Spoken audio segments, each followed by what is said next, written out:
Hello everyone, welcome back on my YouTube channel.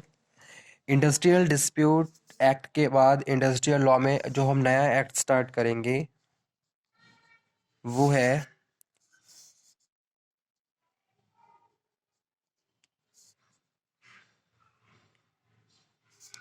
Minimum wages act 1948।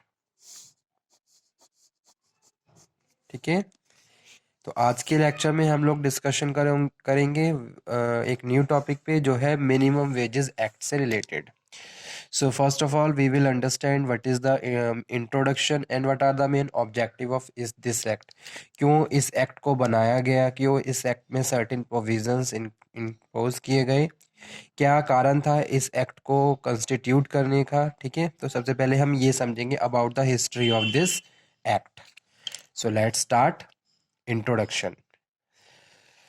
तो जैसे कि हमें नाम से ही पता चल रहा है, minimum wages act, minimum wages. तो इस एक्ट में जो हम मेन डिस्कशन करेंगे वो किसके ऊपर करेंगे, वेजेस के ऊपर।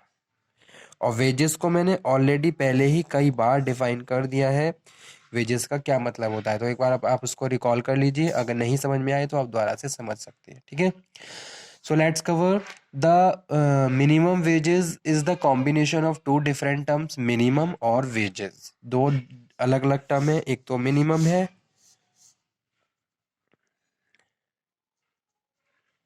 और दूसरा वेजेस है। As we all know that the term minimum means least amount or lowest amount, ठीक है, which cannot further be reduced, जो द्वारा फिर reduced नहीं हो सकता, उसको क्या कहते हैं, लीस्ट और मिनिमम। ठीक है, wages is the return of the labor which worker perform of their employers belonging to different types of categories। तो भाई जो वर्कर्स काम कर रहे हैं और उनको उनके उनके जो काम है उनके बिहाफ पे जो हम दे रहे हैं, ठीक है, जो पैसा उन्हें मिल रहा है वो उनका क्या है, उनको वो उनका वेज है। ठीक है, तो wages is the return of the labour which workers perform. तो यहाँ पे मैं लिख देता हूँ, wages is the return of labour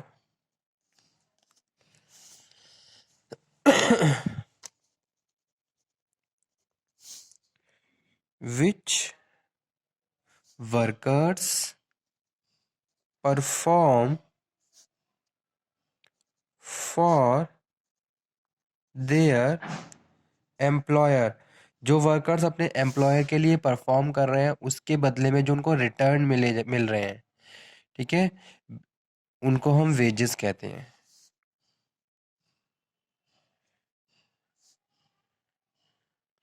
return belonging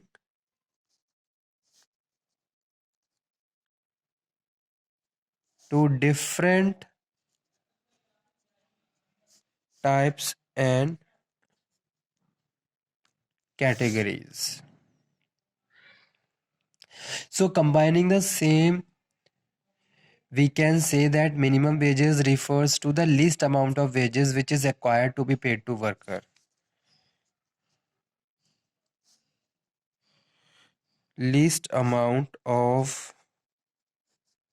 wages required to sorry paid to workers.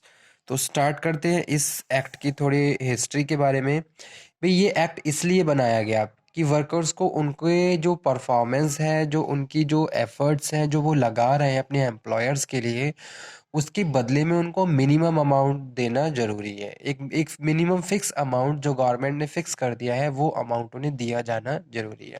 ठीक है, अगर मैं बात करूं 1948 से पहले की, तो पहले इस तरीके की प्रैक्टिस हो रही थी कि वर्कर्स को पूरे दिन काम करवाने के बाद भी उनके जो भी उनका अमाउंट जो बनता था वो उनको पे नहीं किया जाता था, उनको उतने वेजेस नहीं दिए जाते हैं जितने उनके अमाउंट कैलकुलेट होके बनते थे। ठीक है, तो वर्कर्स क्या कर रहे थे, वर्कर्स अपने बेसिक्स को भी अफोर्ड नहीं कर पा रहे थे, वो उनको रहना खाना कपड़े पहनना, ठीक है, ये सब चीज़ें भी वो अफोर्ड नहीं कर पा रहे थे क्योंकि उनको बहुत कम पैसा दिया जाता था उनके काम के बदले में। तो जैसे जैसे ये प्रैक्टिस ज़्यादा बढ़ी, इसका एक डायरेक्ट इफेक्ट देश की इकोनॉमी पे पड़ने लगा। क्यों? क्योंकि अगर किसी भी देश में लोगों का लिविंग स्टैंडर्ड, एक मिनिमम लिविंग स्टैंडर्ड मेंटेन नहीं रहेगा, तो अल्टीमेटली उसका इफेक्ट इकोनॉमी पे ही पड़ेगा, ठीक है। तो जैसे-जैसे लोगों को ये इस तरीके की परेशानियाँ ज़्यादा बढ़ने लगी और उसका डायरेक्ट इफ़ेक्ट इकोनॉमी पे पड़ने लगा। So government has decided that कि भई वर्कर्स का, जो भी कर्मचारी काम कर रहे हैं फैक्ट्रीज़ में, ठीक है, तो उनका एक मिनिमम वेज होना चाहिए और उस वेजेस को अप्लाई करना चाहिए under the minimum wages act, ताकि उनको उनका जो मिनिमम अमाउंट है वो मिल सके और वो बेटर तरीके से अपना एक मिनिमम लिविंग स्टैंडर्ड भी सेट कर सके, ठीक है। तो इस तरीके से ये चीज़ें प्रैक्टिस में चली। So in fact that need and requirement of the introducing of minimum wages act, जो एक्सप्लोटेशन हो रहा था वर्कर्स का एम्प्लॉयर्स के द्वारा, तो उसको कंट्रोल करने के लिए इस एक्ट की शुरुआत की गई, ठीक है। So the concept of minimum wages first evolve with the reference to remuneration of workers to those industry where level of wages substantially low, बहुत ज़्यादा लो था। अगर मैं बात करूं 1928 की, तो इंडिया इंटरनेशनल लेबर कॉन्फ्रेंस में बात की गई इसकी, of International Labour Organisation at Geneva, और वहाँ पे ये चीज़ एक्सेप्ट की गई और ये सर्कुलेशन किया गया कि भी मिनिमम वेजेस रिक्वायर्ड है to the member countries to the create a maintain of systematic machinery whereby minimum rates wages can be fixed by the for the workers employed in the industries, ठीक है। So further in 1947 during the Asian regional labor conference, international labor organization जो ILO है और इसका headquarter new Delhi में है, it was decided and approved that every effort should be made in improve the wages standard in industries, ठीक है। तो उन्होंने इनिशिएट लिया कि भाई जो भी हम एफर्ट्स लेंगे वो उसमें वेजेस को प्रायोरिटी दी जाएगी, wages standard in industry and occupation in Asian countries where why they are still low and the exploitation of paying low in the to the workers has become to tendency of the employers. बहुत ज़्यादा उस time की tendency बन गई थी कि भी workers को एक्सप्लोट करना, उनको उनके वेजेस ना देना, ठीक है, पूरे दिन होल डे काम करवा के भी आप उनको उनका जो अमाउंट बनना था वो पे नहीं कर रहे थे। तो इस तरीके की प्रैक्टिस को रोका गया और इस तरीके के कुछ सर्टेन प्रोविजंस अप्लाई किए गए इंडस्ट्रीज के ऊपर, ठीक है। अब इसके बाद देख लेते हैं क्या ऑब्जेक्टिव है इस एक्ट के। So the Payment of Wages Act 1936 was attempt to ensure payment to workers, but the ultimate purpose was ignored. तब भी ignore कर दिया गया, ठीक है।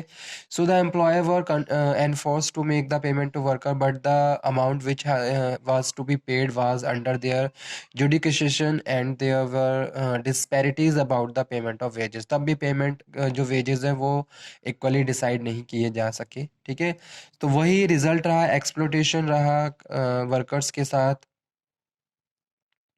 लेकिन जैसे जैसे टाइम बढ़ता गया फिर एक एक्ट की शुरुआत की गई, मिनिमम वेजेस एक्ट 1948। उसमें वर्कर्स के वेजेस को उनकी कैटेगरी के हिसाब से फिक्स कर दिया गया। वर्कर की तीन कैटेगरी होती हैं, एक तो स्किल्ड कैटेगरी होती है, दूसरी अनस्किल्ड होती है और तीसरी सेमी स्किल्ड होती है, ठीक है। तो तीनों ही कैटेगरी के वेजेस फिक्स कर दिए गए। अब उसके फिक्स होने के बाद, फिक्सेशन होने के बाद इसको इंडस्ट्री में अप्लाई किया गया। अब जिस भी इंडस्ट्री में जिस भी कैटेगरी में आप वर्कर्स को हायर करेंगे, उसको रखेंगे, आपको मिनिमम उतना अमाउंट उसे पे करना होगा और उसका ऑफिशियल रिकॉर्ड आपको मेंटेन करना होगा, ठीक है। तो इस तरीके से ये एक्ट बनाया गया। So on the basis of the provisions of this act we can outline the some certain objective, तो जैसे कि है to bring employer under the formal network।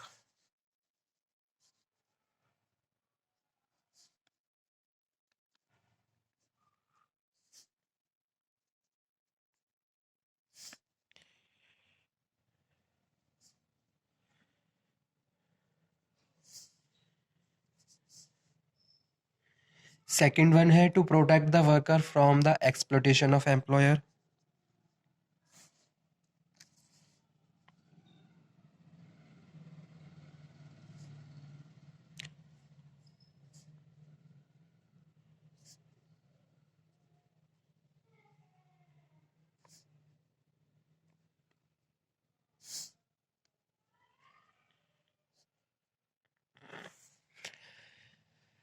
Third जो ऑब्जेक्टिव था इस एक्ट का, that was to ensure a minimum amount of wages that must be received by the worker, कि भाई एक मिनिमम अमाउंट जो रिसीव होना चाहिए वर्कर्स को, मिनिमम अमाउंट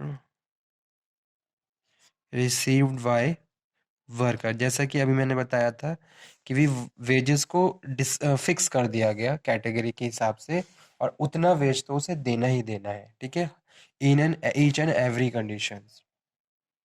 उसके बाद कुछ सेफ गार्ड्स भी डिसाइड किए गए, to give safeguards to workers of unauthorised sectors, to bring a piece of social legislations intended to the social justice to the workers, workers के साथ एक सोशल पीस मेंटेन करके चलना और social justice इस तरीके से उसको उसके साथ ट्रीट होना चाहिए। if you are hiring the worker in the organization, then first of all you have to ensure that there must be a proper working conditions and you have to provide a minimum wages to their workers, ताकि वो better तरीके से वहाँ पे survive कर सकें, ठीक है। और साथ के साथ to provide a healthy, prosperous and the growth oriented society to the workers, and to spread the profitability to workers sections of the organizations, ठीक है। तो ये सारे क्या थे, these all are major objective of the minimum wages act 1948, ठीक है। to spread the profitability to the workers sections of the organizations and to create a healthy, prosperous and the growth oriented society, okay। so these are the important objective of the minimum wages act 1948। तो इसी topic को हम कल फिर continue करेंगे silent feature के साथ, तब तक आप ये समझ लीजिए, अगर कोई डाउट हो तो दोबारा से डिस्कस कर लीजिए। Thank you.